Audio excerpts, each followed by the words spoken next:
Hey folks, everything new under the sun. Just a little update on the channel, the videos. I will put out videos as I can, obviously. But I do find it hard with my 9 to 5, just the way the hours are. The last number of weeks, I've had Fridays off, or I've had Mondays off, and those are the times I can really kind of sit down and make a longer, more thought out video. These videos, um, while they are related to recent news, they require some sitting down, some reading, some prep work before I just put together a bunch of slides and talk to you about it. It has to be relevant and be cohesive. I don't want to tell you the same thing every day, even every week, because that gets old quick. I want to show you or tell you something that maybe you haven't seen before, and so these things take a little bit more time. So that being said, I'm getting up videos as quick as I can, but also to ensure that they're relevant and they're timely and they're useful information, especially for those who are unsaved, who are searching around YouTube, wondering what's happening.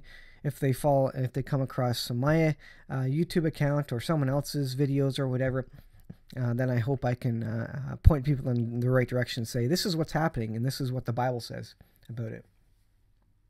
All right, so in Matthew 24, there's this verse number 12 that says, and because iniquity, and iniquity is another word for sin, because iniquity shall abound, the love of many shall wax cold. And from this I get the idea of violence and families falling apart and being torn apart. So let's read the whole thing. Then shall they deliver you up to be afflicted and shall kill you, and ye shall be hated of all nations for my name's sake. So I think this is exactly what we're going to experience in the last days. We're going to be hated for this, for the name of Jesus. That's what the disciples went through, and that's what we will see in the last days. And then shall many be offended and shall betray one another. Do you know that everybody is offended by everything these days? No one can take a joke. No one can let the water roll off their back like a duck. Everybody has to take offense. Are you not using the correct pronouns? Are you calling someone by a name that they prefer not? Everybody is offended. And that may or may not be the original meaning of that, but when I see the words "and then shall many be offended," it quickly leads me to think of pronouns, gender identity, and all this crazy stuff going on in the world. And everybody's offended. No matter what you say, they're going to be offended because of some reason. But don't worry, you as a Christian, you are offensive to them, and the Bible is offensive to them because they don't understand it. Right? It's foolish to those that are perishing, the words of God. And shall betray one another. So this is where families break up. Everybody's going to betray one another. Fathers will betray sons, and sons will betray fathers. They're going to give each other up. Mothers and daughters, etc. Relatives, they're going to give you up. It kind of sounds like the days that we live in now, where people can spy on you and rat you out for a certain thing, and you know that if you've watched my previous videos, it has happened even in my local church, where fellow quote-unquote Christians have come along and effectively spied on us and ratted us out, for lack of a better term, to the government. Now, I'm not going to come and say we're 100% perfect in what we're doing. But that's just an example of how supposed Christians will not come and talk to each other and say, maybe you should correct what you're doing here. They'll quickly sell you out and go to authorities instead of bringing it up with you and trying to settle the matter internally. And this is exactly what's going to be happening more and more often. And so as those stories come up, and it seems to be coming up more often in my life, I don't know why, but our church seems to get these interesting people coming in, and we're kind of, I won't say the leading edge of the trouble, but we certainly are having our share of the trouble. I won't call it persecution yet. I know in biblical times there was far more persecution happening than there is now. We ain't seen nothing yet, but it's starting to look that way. It goes on. And they shall hate one another. So everybody's going to hate everybody else because no one agrees with each other anymore, and they can't handle not everybody else seemingly disagreeing with them. Many false prophets shall rise and shall deceive many. And because sin will abound, because there is sin everywhere, no one is loving each other anymore. The love of many shall wax cold. So just because out of their own personal sin, they will lose love for others. They will lose love for other Christians. They will not come at a matter out of love or patience or kindness. They will come out of it. They will look at it with hate and with disagreement, and they won't be looking for solutions. They'll just be looking for trouble. It says, "But he that shall endureth till the end, the same shall be saved. And this gospel of the kingdom shall be preached in all the world." Now, notice the arrows I have kind of in my 7-year period. I've got the worldwide thing happening, and then we've got the economic collapse, which I think is very soon. We're going to talk about some shortages. We've got job losses. That's been happening all along, and it's getting worse. Look at and it's not even job losses. It's people not going to jobs or not looking for jobs anymore and just staying jobless. So that's an interesting side of it. We have this famine, starvation, and these may not be in the correct order. But then we have violence and the love of many growing cold, and then we have complete government control. And I think we agree we can see some government control happening here. What is the end result? Well, it's one world order and a mark of the beast system coming along there in these last days. And on the timeline of the return of the Lord, again, this is a chart you've seen before. But look what's happening here, and we're going to talk about this. Economic collapse, social collapse, civil unrest, and then comes the Antichrist to save us all, and the peace deal. So this Antichrist figure, when all this is happening, civil unrest, social collapse, the love of many waxing cold, the violence everywhere, when that happens, this Antichrist is going to come along and supposedly save the world out of it.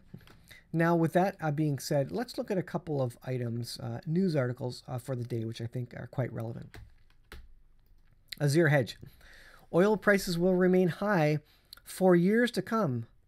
It says a growing number of major investments banks now expect higher for longer oil prices. So this is going to lead to economic trouble, downward trend in economic in the economic situation. The price of everything is going to increase because everything is either made with a lot of things, many things, more than you know of, are either made with petroleum products or shipped by the use of petroleum products.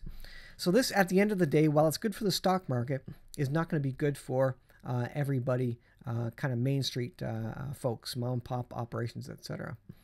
More supply chain issues. Your hedge again. Why supply chain disruptions will persist. This is going to continue on. This is what these articles and these businesses, these leaders are saying. And this is out of Bloomberg, the business organization there. So the idea of just-in-time production means that goods and services are, well, not services, but goods are produced just in time and arrive just in time. At the grocery store, for example, there's only a couple of days worth of food there. It's just-in-time delivery. It assumes that the next truck is going to get there on time, and if it doesn't, there's going to be a shortage of food. So we don't store up in bulk and save food for 3 months, 6 months, over winter, etc., like they did 150 years ago. What we do now is we just assume that the grocery store is going to have food, and that's not going to last for long. So just-in-time is a production model used by companies to create items for immediate demand. Remember, they don't want to create something and have it sitting in a warehouse before it's bought up. They want to only create as much as they can sell, and the margin there is very small in terms of any excess that they make.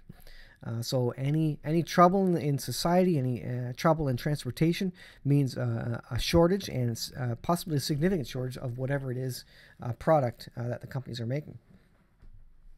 It says the point of just-in-time, or JIT, is to avoid the waste associated with overproduction. But when the supply chains snarl, just-in-time has become a significant headache for U.S. companies such as Ford, who has had to shutter multiple vehicle plants because of their inability to source semiconductor chips.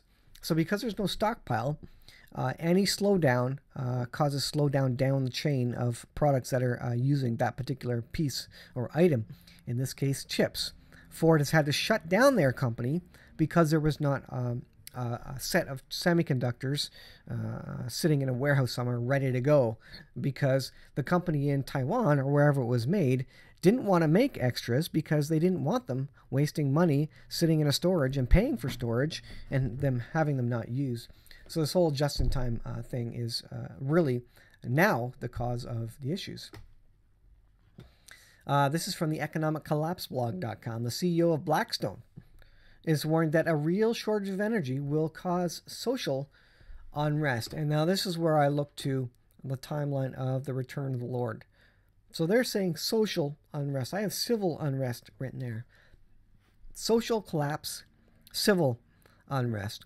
And we have people in the world saying there is a real shortage of energy, so petroleum, there's supply chain issues, and there's a shortage of energy across the world, liquid natural gas, LNG, and coal even was in short supply because places like China were trying to stop using it. Come to find out they're in an energy crunch and they need to start using it again. So again, the companies, coal companies even, slowed down production because China didn't want to buy it anymore. And it takes them a while to wind up again and start mining coal again in enough quantities when demand comes up again, like it is in China, after being lower for a while. So this shortage of energy, and this is why I was talking about the Jackery, for example. I think Jackery is going to I think energy is going to be one of the major issues. It's going to cause the most hardship for North Americans. When the power goes out for more than a week, for more than 2 weeks, up to a month, when the power goes out for that long, people are going to be panicking. Their cell phones will be dead. Most of their electronics, laptops, they're going to be dead after a couple of days, and at best a week. They'll all be going to centers, maybe where there's generators to charge up all their electronics. Not only that, a lot of us are working remotely now. So that's not going to work if you don't have power. Even my internet provider, it's wireless, but he has propane generators at each wireless site, access point, repeater site effectively. But that only lasts as long as he has propane. I think he's got a solar site, and that could be a little bit better. And that's the direction I went, solar, because as long as the sun is shining, and the Bible does commit to us that the sun will always shine. It may be dark for a while, but it will always shine. It will always come up in the morning because the Lord is controlling and managing everything. He's got everything under control. So that being said, when the power is out, you can't pump gasoline. When you can't pump gasoline, that means you can't get gasoline for your generators. When your jerry cans, if you've stored up jerry cans, 2, 3, 4, whatever you got, when that runs dry, where are you going to go if the power's still off at the gas station? So a little solar power could be good. The problem with that is that if there is a significant supply shortage and power outage for a long time, then people are going to be looking for solar panels on roofs, so you may become a target. So it's just one of those things where no matter what you do or plan for, it may be trouble anyways, because if it gets that bad, Mad Max, roving gangs may be around anyways.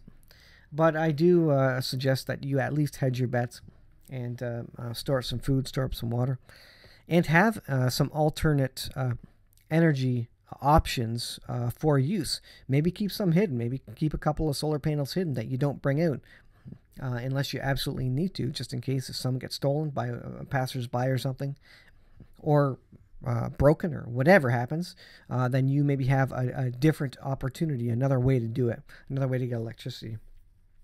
I live by a river. It's a source of energy. So if you have a little impeller and a water power generation system, that's another great way to do it. Again, something you can just kind of hold in your back pocket, as it were, for times of emergency. So we don't know what we're coming upon. The Bible gives us lots of ideas of what is coming. And let me pull this up. And what is coming is incredible, devastating, surprising, there's going to be troublesome times, and I think we're going to be here for a lot of that time. We're not going to be here for the wrath of God, but I do believe we probably go through that first 3.5-year period, which is the seals, after which, in Revelation 6, after I believe it's the 5th seal, that's when the wrath of God initiates. And they start looking, and the saints are calling on God. Where is the vengeance for us? When are you going to bring your wrath effectively? So the 4 horsemen of the apocalypse, the famine and the war, and the disease, that's not the wrath of God. I think that's a warning to the world, a hard warning, but a warning nonetheless. I think the real wrath of God comes after that. I think that's proven in Revelation 6 if you read through it and kind of understand where the wrath of God starts, because prior to the saints saying, "Where's your wrath?" the 4 horsemen of the apocalypse are. So they're prior to that. So all that being said, I think there's going to be some hard times coming. I think the economic trouble is continuing. I don't know if this is it. I think a lot of us would certainly say, boy, this is incredible. We're all being conditioned for something, and we're all being set up for something. Note that the lockdowns were done by the government, and no one will dispute that. It's the government's fault for the failing economy at this point in time. Now, whether you agree or disagree that the world issue was real or not, and I think it was real. I think it's a real thing. I don't know that it's that bad as they say it is, but it's a real thing. But what happened in the world was not warranted in terms of the lockdowns. I posted a video on my community page about a chat with, I think it was Dr. Ray. You can go to my community page and look at it. And it was about, let me see if I can go over to the community page and show it to you. Yeah, Dr. J. That was it, Dr. J. Let me just pull this up here. And so you can see this. So this is the post I made. Dr. J, eyes wide open. I said, watch this video. What happened? Dr. J Bhattacharya on 19 months of you-know-what. And of course, you can read that and go watch it. But it's fascinating. And so all of this was put upon us by the governments. Again, it doesn't even matter if the world situation was real or orchestrated, or whether it came from China or not. How it generated, where it came from, it doesn't matter. The situation we're in now was now effectively completely caused by politicians and government, and that's a problem. But I think it could be related to the Great Delusion. If you watch that video and think about the Great Delusion as the Bible speaks of it, I'm going to do a video about that. But just if you watch that, watch the whole thing. It's very, very interesting. Again, I think we're starting to see maybe what the Great Delusion is related to or comes out of. So we'll see. Thanks for watching, folks. I don't want to keep this too long, but I wanted to get that information across to you. Thanks for watching. We'll see you in the next video.